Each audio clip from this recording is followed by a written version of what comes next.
Now at 10, an officer-involved shooting in Russellville leaves one person dead and 2 others in the hospital. Whitney Davis has the latest. As the fight against drugs grows tougher, a reunion between Glasgow police and the Barron County Drug Task Force is close at hand. And find out which presidential candidates had success and who broke down in the third Super Tuesday of the 2016 campaign. WBKO at 10 starts now. From your hometown news leader, this is WBKO at 10, live in HD. 3 people are shot and 1 of them is killed after a gunman opens fire outside McDonald's in Russellville. Hello, everyone. I'm Gene Brink. And I'm Andrea Walker. Thank you for joining us. Our Whitney Davis has been covering this story since it first broke this afternoon. Tonight, she says a 4th person narrowly escaped injury during the shooting. This is tonight's top story at 10. It was just before noon today when shots rang out near North Main Street in Russellville. Just a lot of gunfire, different kind of calibers going off, and I knew it wasn't something that we wasn't used to. Kentucky State Police say the initial shots were fired near McDonald's by Joseph Harris, who opened fire on his ex-girlfriend Amanda Harper. The Russellville Police Department had officers close to the scene. They made contact with the male subject on foot right in front of the Super Wash here on North Main Street, just north of the initial shooting location, where contact was made with him, and subsequently the officers fired and shot him and killed the alleged perpetrator. After police stopped Harris, they discovered Vanna Crane, who was working in the Russellville donut shop across the street, had been struck by a stray bullet shot to the neck. Just next door, Hayshu says one of their workers and her brother narrowly escaped injury themselves from stray bullet fire. One of the bullets came through this window and it hit right here.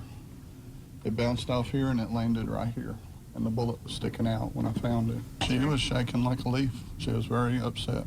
It was hard on her. Amanda Harper was taken to the medical center at Bowling Green, and Vanna Crane was taken to TriStar Skyline Medical Center in Nashville. Both are currently listed in stable condition. Reporting in Russellville, Whitney Davis, WBKO. Kentucky State Police have been able to confirm that Joseph Harris was recently arrested. What we're still trying to figure out is why. The Glasgow Police Department is one step closer to joining the Drug Task Force in Barron and Allen counties.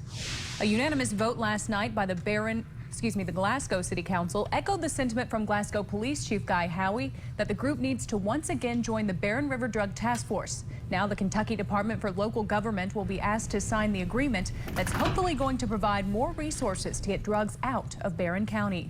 With that group working together, we can keep a tab on what the other agencies are seeing, so that we know how we can best use our resources to fight the different drugs that are coming into the community. The Barron River Drug Task Force expects to get the decision on the agreement from Frankfort in 4 to 6 weeks. A Glasgow police officer is suspended for going to work with alcohol in his system. The officer says he was drinking while off duty the night before. The Glasgow Police Department says Officer Brandon Fletcher was tested and was below the legal limit for DUI, but did have alcohol in his system. After an investigation, Officer Fletcher was suspended without pay for 40 hours, which began on March 13th, for violating the city's drug and alcohol policy. He was not charged with traffic or criminal offenses. A Glasgow firefighter comes to a settlement with the city after being fired 4 years ago for testing positive during a drug test. Roger Hampton was fired by the city council in May of 2012. Last night, that same group agreed to a settlement worth more than $275,000. The agreement includes back pay and retirement benefits Hampton would have received during the time he was let go. Hampton says he was prescribed the Valium that showed up in his drug test. As part of the agreement, neither parties are publicly commenting. An arrest in Cave City lands a man behind bars for multiple offenses. A Cave City police officer was driving on Broadway Street Monday night when he saw a man who had a warrant out for his arrest. The officer pulled over the vehicle driven by 28-year-old James A. Locke at Minute Mart. After the warrant was confirmed, Locke was placed under arrest. Police then saw 8 baggies with a powdery white residue and a set of scales inside Locke's car. The residue tested positive for methamphetamine, so Locke was then charged with possession of a controlled substance and drug paraphernalia in addition to the warrant. He's now in the Barron County Jail. Funtown Mountain will be up for auction next month. The former theme park will be auctioned off in 2 tracks, lower and upper. In January, a judge ruled South Central Bank and the Kentucky Tourism Development Finance Authority could sell their portions of the property. Both the bank and the Finance Authority have liens against Funtown Mountain. The auction will take place on site on April 20th at noon. The Bowling Green City Commission formally accepts a new mixed-use building. The development passed unanimously and will be included into the city's tax increment financing district. The development, called The View, will be a 3-story building with residential and commercial space. This new hotspot will add to the revamping of downtown Bowling Green, which Mayor Bruce Wilkerson says they've been working on. One of those keys is residential development, because if there's more people downtown, then there'll be more activity, which will require more businesses, which will mean more jobs, and just keeps building on each other. Wilkerson went on to say the new development will be worth about $6.5 million. The View will be located on State Street between 7th and 8th Avenues.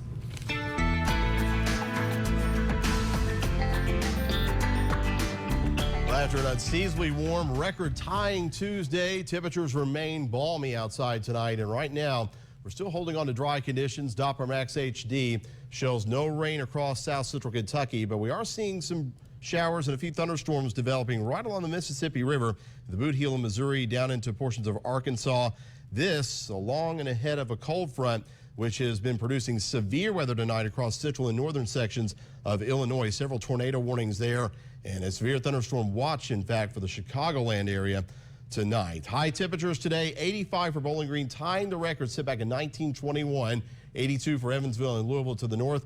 87 was a record high today for Nashville, Tennessee. Still 77 there, still 76 this hour in Bowling Green. Feels like a night in June rather than one in March. But cooler temperatures are on the way. In fact, the upcoming weekend, the first one of spring, is not looking very spring-like at all. We'll talk about the changes ahead coming up in that forecast. Andrea? The frontrunners got a big boost this Super Tuesday, with Donald Trump winning the delegate-rich battleground state of Florida. After losing his home state, Marco Rubio dropped out of the race. The other big prize of the night, Ohio, whose Governor John Kasich won tonight.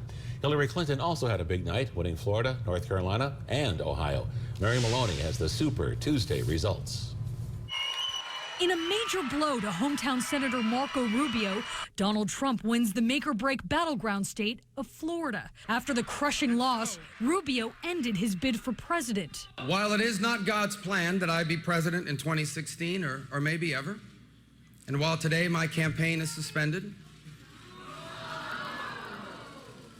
the fact that I've even come this far is evidence of how special America truly is. And all the reason more why we must do all we can to ensure that this nation remains a special place. But before he could get into the bulk of his remarks, protesters interrupted. This horrifying downturn. Rubio, not missing a beat, took a knock at Trump's expense. Don't worry, you won't get beat up at our event. Hillary Clinton's focus on Florida paid off with a win. She also won North Carolina and Ohio. This is another Super Tuesday for our campaign. Ohio Governor John Kasich winning his home state. Earlier in the day, Kasich getting the rare opportunity to cast a ballot for himself. It's very exciting to come into Ohio and cast a vote for me for President of the United States. Pretty amazing. People in 5 states voted this Super Tuesday. Ted Cruz and Bernie Sanders seem to have the same strategy. Play second fiddle to the frontrunners in their respective parties while quietly picking up more delegates. I'm Mary Maloney reporting. Meanwhile, in state politics, Kentuckians can now register to vote just by going online. You can register or update your registration by using the state's online voter registration portal at govoteky.com. All you have to do is enter your name, social security number, and birth date. As required by law, users must also provide a signature, digitally or via their driver's license. That info is then sent to your county clerk's office, which will process or renew it. Secretary of State Allison Lundigan Grimes says the system was developed at no additional cost to taxpayers. The State Board of Elections has certified the results of last week's 4 special Kentucky House elections that solidified Democratic control of the chamber. 4 new lawmakers were sworn in Tuesday in Frankfort, just hours after the results were certified. Democrats won 3 of 4 special House elections last Tuesday. The victories give Democrats a 53-47 majority over the Republicans. The new lawmakers take office at an important time as the House prepares for crucial votes on the state budget. Today, House Republicans proposed a 2-year spending plan to restore some of the budget cuts proposed by Governor Matt Bevin. Bevin wants to cut government spending by $650 million and use the money to begin paying down the state's multi-billion-dollar public pension debt. The top House Republican said this was a team effort. Every member of the House Republican caucus in some way or another had some input on this budget, whether it's coal severance, whether it's primary and secondary education, whether it's post-secondary, on and on and on. Every member of this caucus had some involvement in it. The Republicans' plan does not change Bevin's budget cuts to state colleges and universities. It does, however, let the colleges make changes in their own budgets to help offset the cuts. Still to come on WBKO at 10, a day of Corvette racing at the Motorsports Park where kids took the wheel. We'll tell you why coming up. And if you've been looking for a project, a perfect place to take a jog or walk, go on a bike ride with the family, or even inline skate, we've got the perfect spot for you coming up next on WBKO at 10. But before we go to break, today on our poll we asked, do you think UK will win the NCAA tournament? And only 38% of you say you do. Well, most of you do not. You're watching WBKO at 10, live in HD.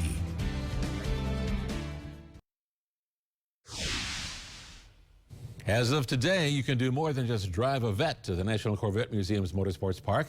They have opened their gates to walkers, bikers, even rollerbladers. The event is called Trek at the Track and will be held from 5 to 7 p.m. every Tuesday night, weather permitting. And the best part about trekking at the track, no traffic. It's hard to find nice, safe, open spots to ride your bicycle, go rollerblading, or just walk and jog. So we have a really nice facility here. It's a little over a 3-mile road course, so it's the length of a 5K. Pets are also welcome as long as they're on a leash and owners clean up after their animals. In honor of 2016 being a leap year, Chevy started a cross-country campaign called Day It Forward, encouraging people to use those extra 24 hours to fulfill acts of kindness. So the National Corvette Museum and the Motorsports Park had a contest for children who showed leadership qualities by volunteering. The winners got to race in a Corvette on the track today. Well, Tristan's always been really good at helping others. He helps out the other students in his classroom.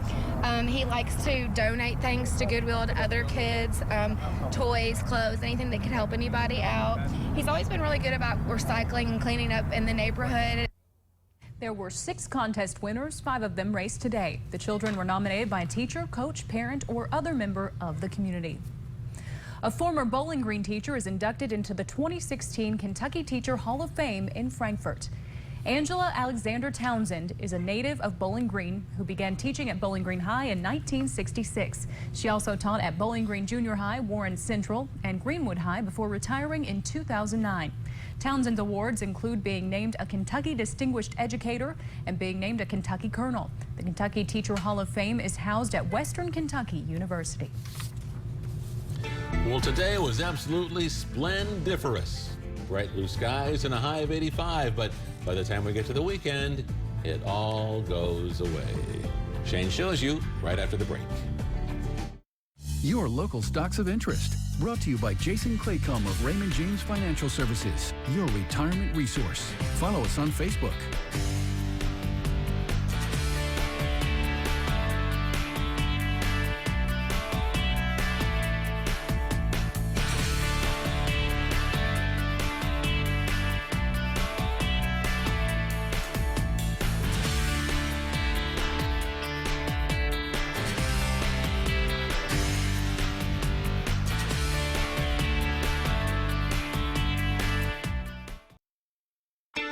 First Alert Weather is brought to you by the Medical Center.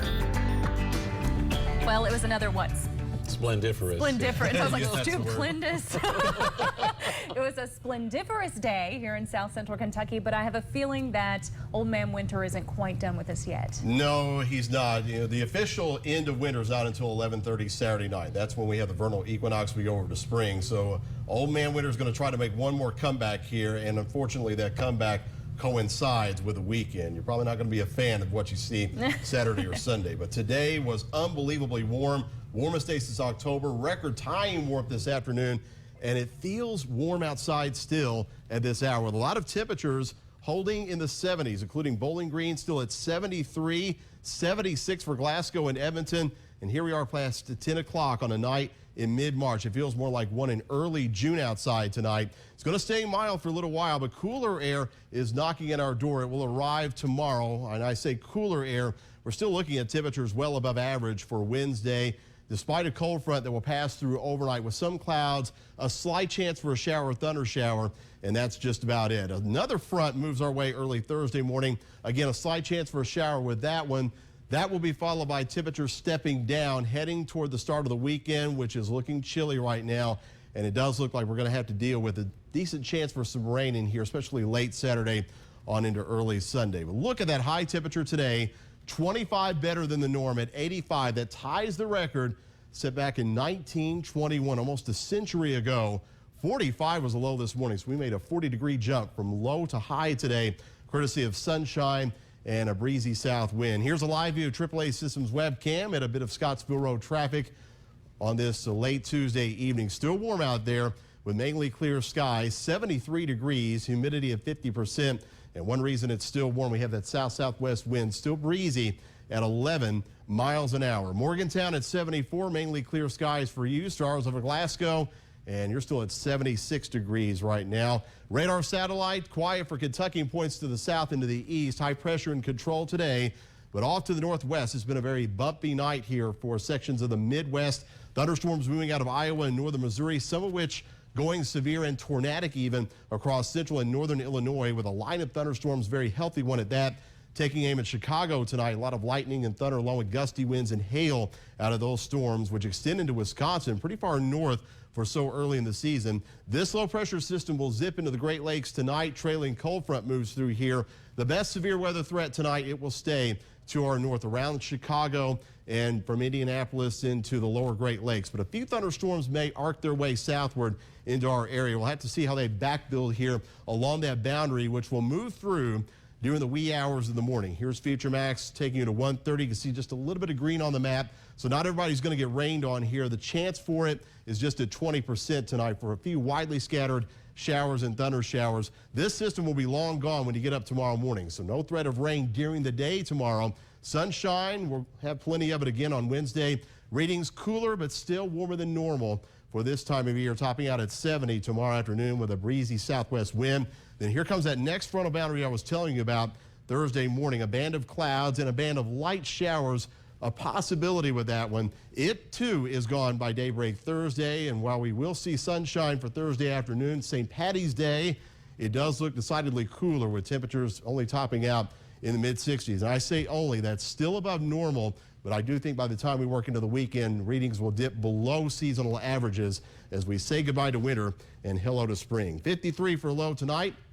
Skies turning partly cloudy. Can't rule out a shower or thunder shower late. It will be gone, though, by daybreak. Sunshine takes over tomorrow.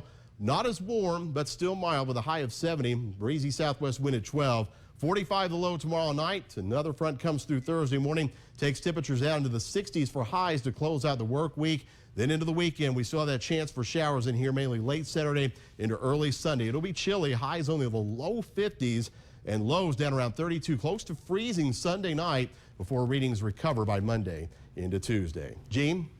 Thank you, Shane. And as we go to break, here are your WKU Honors College Scholars of the Week.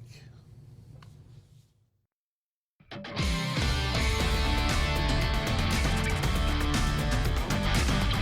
Bowling Green Purples begin their journey to a state title tomorrow night in Rupp Arena against Elliott County.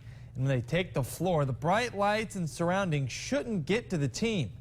This is their third year in a row that the Purples will play in Lexington, and that gives them an edge because it's nothing new to them. First game jitters should not be an issue. But even though they shouldn't be, that doesn't mean they won't be. The team is focused on getting that first win and going from there. Well, we just want to go up there and play well. We know that, we're playing a familiar opponent, the same opponent we played last year going into this thing. They'll come ready to play. They're a well-coached basketball team. We just want to go up there and do what we do and do the best we can. We want to try to play one game at a time. This first one's going to be a good challenge for us. Just go up there and play. We're just going to go out there and play hard and take it one game at a time. So if we're blessed enough to win it all, or we're just blessed enough to be here. Before the boys' Sweet 16 tournament begins, the Mr. and Miss Basketball Awards have to be given out. There are 3 local athletes up from this area going for the award, and WBKO's Lindsay Goff is in Lexington to catch up with them on their big night. Andrew, I'm outside Rupp Arena, where tomorrow there's going to be some boys Sweet 16 action going on, but tonight it was all about Mr. and Miss Kentucky basketball. Your Mr. and Miss Kentucky basketball for 2016 is E-Town's Aaron Boley and Owen County's Carson Williams. Now, about 2 weeks ago, I caught up with the 3 candidates from our area, Mason Faulkner, Wade Coomer, and Bree Glover. I caught up with them again tonight to see how they're feeling, so we'll head inside and talk to them. I'm actually going to college with Mr. Basketball, so I'm going to talk to him about that, and we're going to get to work as soon as possible. So I'm happy for him, and I'm glad Aaron Boley out of our region won as well. It's been a blessing. Me and any of the players couldn't do it without God, and it's just a blessing, you know. It's a great achievement. It's been a great experience. I mean, being in the room with all kind of athletes that, you know, have scholarship offers, so it's just a great honor. And, you know, even with the outcome, I'm proud of both of them, Carson and Aaron, and, you know, it's just a great experience. And we'll have more on Mr. and Miss Kentucky basketball Sunday on Sports Connection, but for now, in Lexington, Kentucky, Lindsay Goff, 13 Sports. All right, thank you, Lindsay. Speaking of basketball, I hope your brackets aren't already busted, because these are just the play-in games. Florida Gulf Coast beats Fairleigh Dickinson 96-65. Right now in the second half, Wichita State leads Vanderbilt 57-48. And earlier today, the Hilltopper baseball team was in Lexington taking on the Wildcats. And for the 9th time in the last 11 meetings, the Tops beat the Cats 14-6. It is their 6th straight win against an SEC opponent. The Tops improved to 11-5 on the season. They are at Old Dominion this weekend. That's a look at sports. We'll be right back.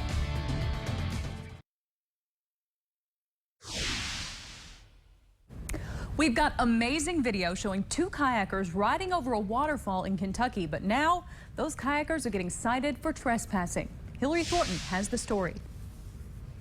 This cell phone video captured the scene that unfolded on Saturday afternoon. Dozens watching as professional kayakers Nick Troutman and Dane Jackson plummeted over the Cumberland Falls. We're intrigued by the waterfall, and we went there, scouted it out, set up our safety plan. The 2 men capturing their rides on camera, receiving thousands of views on social media.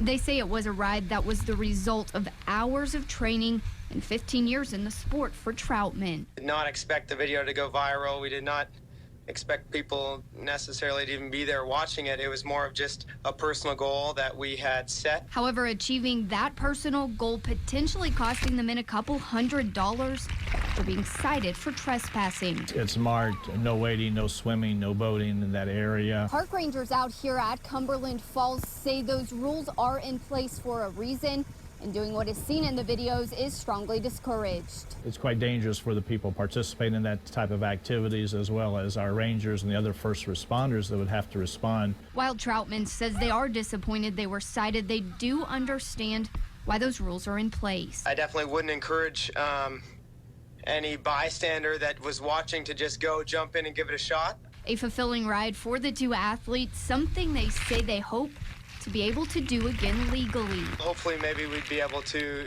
apply for a permit or something like that, possibly in the future, being that it really is just such a gorgeous waterfall. And we'll be right back with another look at your forecast.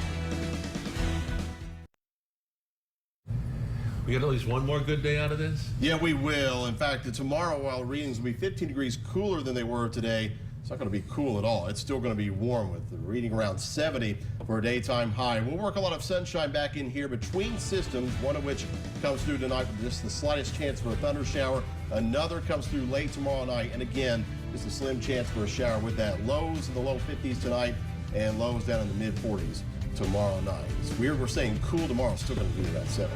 Sounds good. Thank you, Shane. Thank you all for watching. Stay connected. Have a good night. Bye.